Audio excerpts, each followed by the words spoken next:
On va à présent commencer à regarder les opérations de modélisation. Donc je fais un shift-clic droit, je vais me créer un cube et le dupliquer.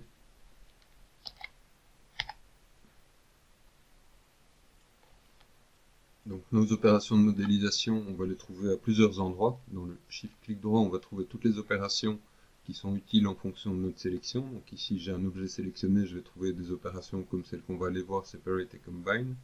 On va trouver, quand j'aurai des sélections de face, en shift-clic droit, les opérations qui sont liées aux faces, etc. Donc le shift-clic droit. Deuxième endroit où on va trouver nos opérations de modélisation, c'est ici dans le Modeling Toolkit pour les opérations les plus utiles. On va en retrouver dans le shelf, sensiblement les mêmes que celles qu'on a ici en bas à droite. Et enfin, on va les trouver dans nos menus ici, mais la liste étant longue, moi là où je préfère aller les chercher, c'est en général ici dans la liste et parfois ici aussi. Donc on va aller regarder une première opération qui consiste à combiner deux formes et en faire une seule. Donc je peux chaque fois passer, soit directement appliquer mon outil, soit passer par les options. Quand je passe par les options, ici je vois des options, je peux toujours faire un reset settings pour être sûr d'avoir les options par défaut. Je vais, quand je fais un combine, rassembler mes deux éléments en une seule pièce et je vais repositionner en fait le pivot. Donc le pivot peut se placer soit au centre de la pièce, soit à l'origine des axes, soit sur le dernier objet. Je vais me mettre sur le dernier objet, apply and close,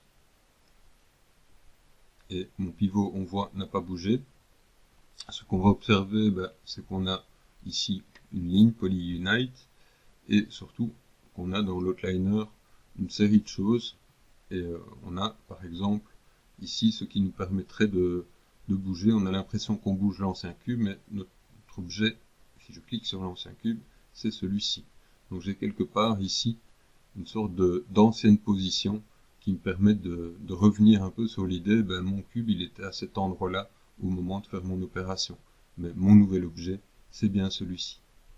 Alors ces éléments-ci sont plutôt vite encombrants, donc on prend le temps de venir supprimer l'historique après une opération de combine et on ne garde que notre objet ici.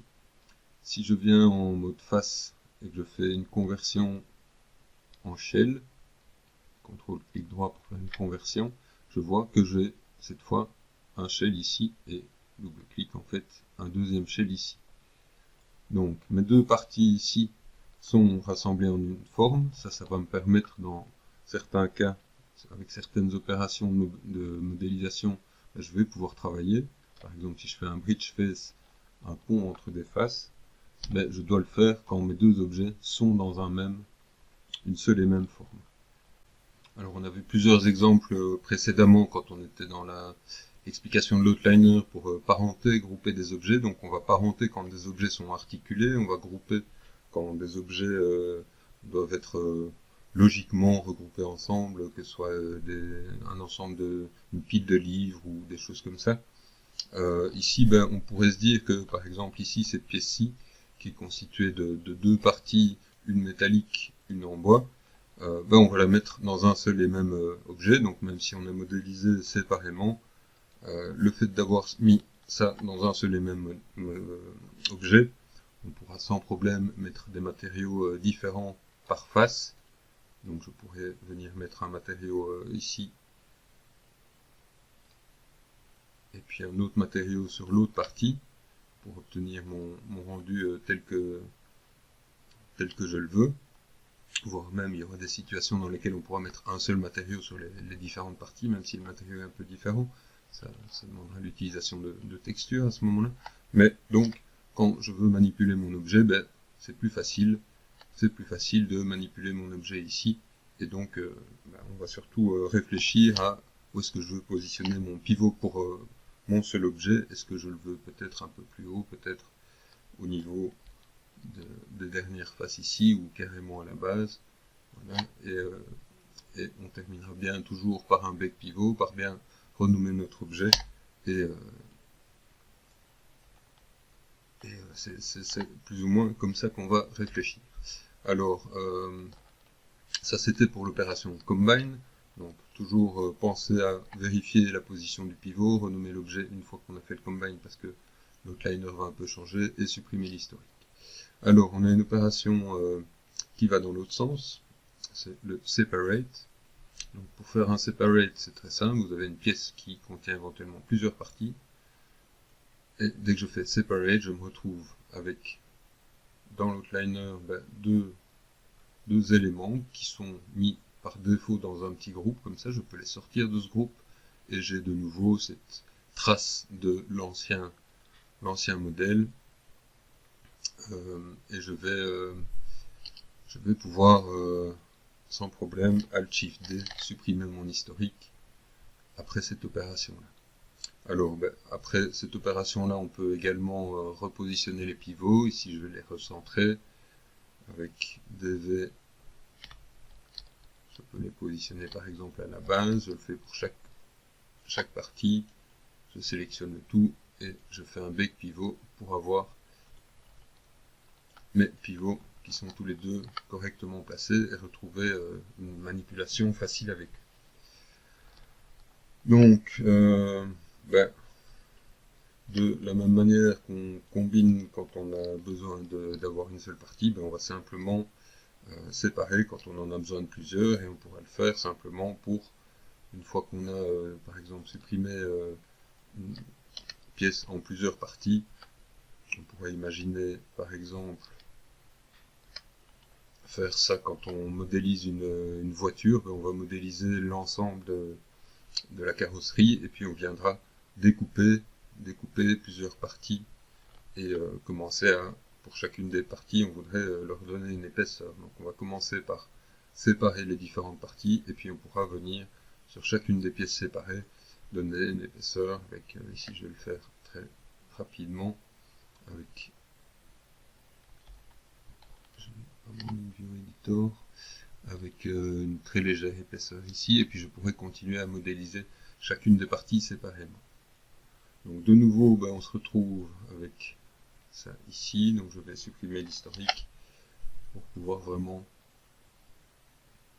continuer la modélisation de mes différentes parties une fois que j'ai fait un separate. Alors il y a deux outils qu'on utilise parfois et qui partagent cette idée-là. Donc je vais prendre une sphère, peu importe. C'est l'idée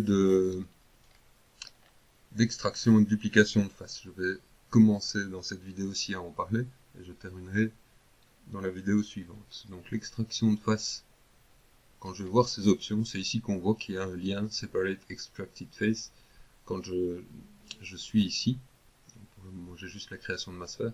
Si je sépare les faces, je vais mettre un léger offset ici. Je vois que, je vais plutôt le faire sans offset.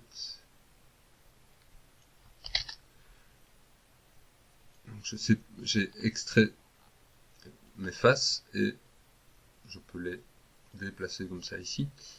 Ce que je vois, c'est que j'ai un objet, deux objets, c'est-à-dire que j'ai séparé. On voit la ligne polyseparate qu'on avait tout à l'heure avec la séparation.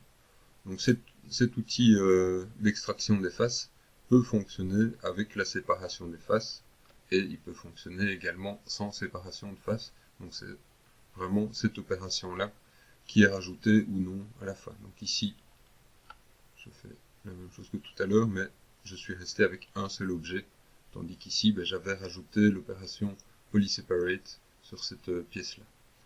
De nouveau, après la séparation, après l'extraction, si on a fait une séparation, on peut supprimer l'historique pour nettoyer un peu l'outliner. Et je vais aller regarder maintenant une autre opération qui a exactement le même paramètre, c'est la duplication de face. Et donc, je peux soit ne pas séparer, je duplique, mes faces sont dupliquées, mais j'ai toujours un seul objet. Ou alors, je reprends des faces, je les duplique, mais je les sépare ensuite. Et donc je me retrouve cette fois avec un objet ici, mais un deuxième objet avec mes faces qui sont séparées. Donc on voit qu'il y a un petit rapprochement à faire entre ces opérations-là. Et dans une prochaine vidéo, je vais développer un peu les opérations d'extraction. Alors, je vais dans cette vidéo juste encore faire le point sur une autre opération, c'est la suppression. Donc la suppression n'est pas très compliquée à comprendre, je vais faire ça de nouveau sur une sphère. Donc on a déjà bien compris, la touche Delete supprime un objet sélectionné, plusieurs objets sélectionnés.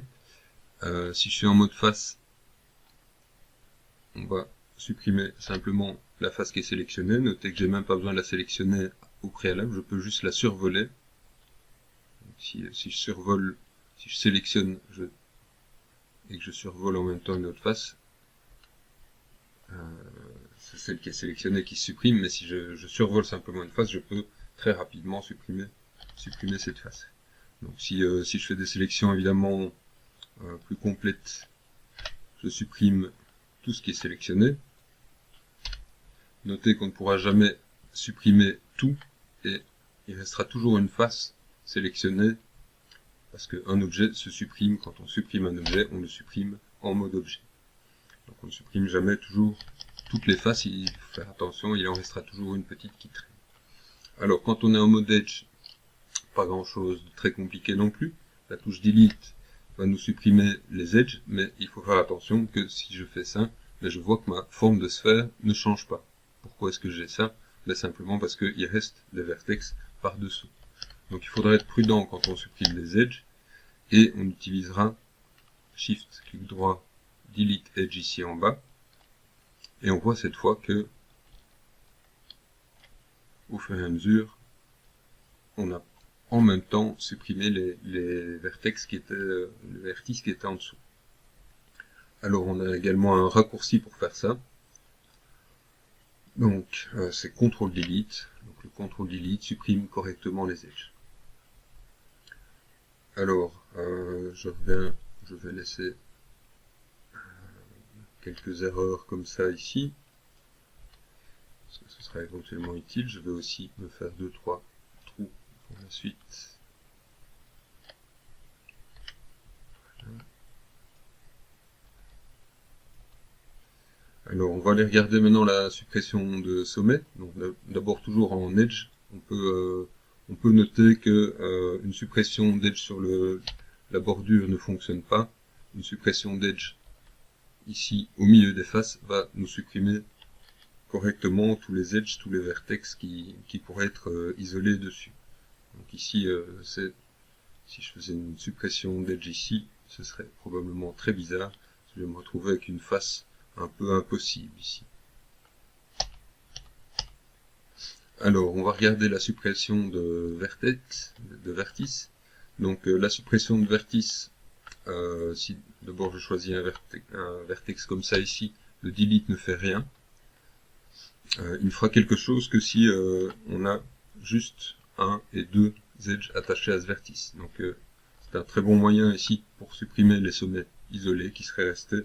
Je peux sélectionner sans problème tous les vertices qui sont ici en dessous et faire un delete, et ça va venir nettoyer ma forme. Il faut être prudent que dans des cas spécialement comme celui-ci, ben, on va se retrouver donc sur si on supprime tous les vertices un peu trop rapidement sur une face qui est au coin d'une bordure, ben, on va se retrouver avec nos coins qui sont rabotés. Alors si je veux supprimer plus efficacement, si je fais un delete vertex par ici avec le shift clic droit, je vais supprimer non seulement le vertex, mais en plus les edges qui le suivent. Donc je vais faire ça avec CTRL Delete également, donc qui n'est pas du tout la même chose que le delete qui lui n'a supprimé que le petit vertex qui était isolé ici. Voilà, ça c'était pour la suppression de face, d'edge et de vertice ou d'objet. Donc retenez en tout cas bien passer en mode objet si vous devez supprimer tout un objet.